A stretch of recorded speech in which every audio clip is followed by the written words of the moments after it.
इस वीडियो के द्वारा हम परिवार नियोजन के संदर्भ में अनमेट नीड किसे कहते हैं व प्रसव पश्चात विभिन्न परिस्थितियों में गर्भधारण की संभावना कब कब हो सकती है जानेंगे। सबसे पहले जानना जरूरी है कि परिवार नियोजन के संदर्भ में अनमेट नीड क्या है। 15 से 49 वर्ष की वह महिलाएं जो गर्भधारण करने में सक्षम हैं, यौन रूप से सक्रिय हैं और बच्चों में 2 या 2 से अधिक वर्षों का अंतर रखना चाहती हैं या आगे बिल्कुल बच्चे नहीं चाहती हैं लेकिन किसी भी परिवार नियोजन की विधि का उपयोग नहीं कर रही हैं। ऐसी महिलाएं परिवार नियोजन के संदर्भ में अनमेट नीड में आती हैं। अनमेट नीड किसे कहते हैं जानने के बाद हम देखते हैं कि उत्तर प्रदेश के संदर्भ में परिवार नियोजन की अनमेट नीड कितनी है। 2019 में प्रदेश की अनुमानित जनसंख्या 23 करोड़ 41 लाख है, जिनमें से योग्य दंपत्ति यानी 15 से 49 वर्ष के विवाहित जोड़े कुल जनसंख्या का 17% अर्थात 3 करोड़ 98 लाख हैं। 18.1% योग्य दंपत्ति यानी 72 लाख दंपत्ति परिवार नियोजन की अनमेट नीड में हैं। उनको परिवार नियोजन की आवश्यकता है पर किन्हीं कारणवश ये आवश्यकता पूरी नहीं हो पा रही है। कुल अनमेट नीड को भी हम 2 भागों में विभाजित कर सकते हैं, सीमित और अंतराल की अनमेट नीड। सीमित की अनमेट नीड 11.3 है। इसका मतलब है कि 72 लाख योग्य दंपत्तियों में से 45 लाख दंपत्ति ऐसे हैं जिनको लगता है कि उनका परिवार पूरा हो गया है या उन्हें और बच्चे नहीं चाहिए। इसी तरह से अंतराल के लिए अनमेट नीड 6.8% है, यानी 72 लाख में से 27 लाख दंपत्ति 2 बच्चों के बीच अंतर रखना चाहते हैं। इसलिए आशा बहनों के माध्यम से हम उनके क्षेत्र के प्रत्येक योग्य दंपत्ति की प्रजनन आवश्यकता को जानें व आवश्यकता की पूर्ति के लिए परामर्श दें। योग्य दंपत्तियों के जीवन चरण के अनुसार भी परिवार नियोजन की आवश्यकताओं में बदलाव देखा जा सकता है। प्रत्येक चरण में हम देख सकते हैं कि परिवार नियोजन की मांग कितनी है और पूर्ति कितनी हो पा रही है। उत्तर प्रदेश में NFHS 4 के अनुसार ऐसी महिलाएं जिनके कोई बच्चा नहीं है, 100 में से 17 महिलाओं को अंतराल की मांग होती है, जबकि पूर्ति केवल 6 महिलाओं की ही हो पाती है। उसी तरह इन्हीं 100 महिलाओं में से सीमित मांग 2 महिलाओं की है, लेकिन पूर्ति 1 ही की हो पाती है।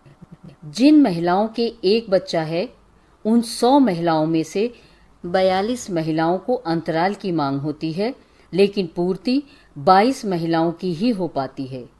इन्हीं महिलाओं में से 12 महिलाओं की सीमित मांग है, परंतु पूर्ति 9 की ही हो पाती है। जिन महिलाओं के 2 बच्चे हैं, उनमें भी अंतराल की मांग 15 महिलाओं की है, पर पूर्ति केवल 7 महिलाओं की हो पाती है। इन्हीं महिलाओं में देखें तो 57 महिलाओं की सीमित मांग है, पर पूर्ति 43 महिलाओं की हो पाती है।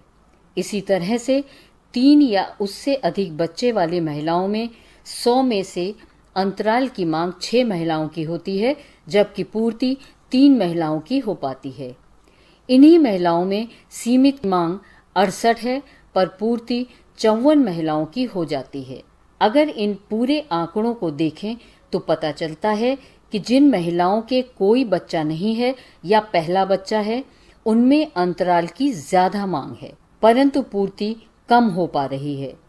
वहीं 2 या उससे अधिक बच्चे वाली महिलाओं में देखें तो अंतराल की अपेक्षा सीमित मांग ज्यादा है, साथ ही पूर्ति भी हो पा रही है। एक स्वास्थ्य कार्यकर्ता के रूप में हम सब की ये जिम्मेदारी बनती है कि लाभार्थियों की चाहे अंतराल की मांग हो या सीमित मांग हो, दोनों को ही पूरा किया जाए। आंकड़ों के हिसाब से लाभार्थियों की सीमित मांग तो फिर भी पूरी हो रही है, जबकि अंतराल की मांग की पूर्ति नहीं हो पा रही है। जिन महिलाओं के बच्चे नहीं हैं या जिनके 1 बच्चा है, उनको अंतराल की अधिक आवश्यकता होती है। ऐसी महिलाओं में अंतराल की अधिक मांग होती है और ऐसी महिलाओं में बार बार गर्भवती होने के खतरे के साथ साथ मां और बच्चे दोनों को मृत्यु का खतरा भी बढ़ जाता है।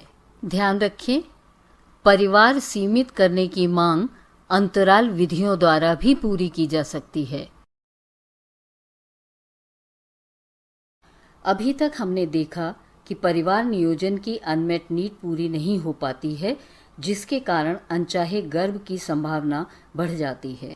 उत्तर प्रदेश में गटमाकर इंस्टीट्यूट की एक रिपोर्ट के अनुसार 51% ही नियोजित गर्भ होते हैं, जिसमें से 42% नियोजित जन्म होते हैं और 9% अपने आप गर्भपात हो जाते हैं।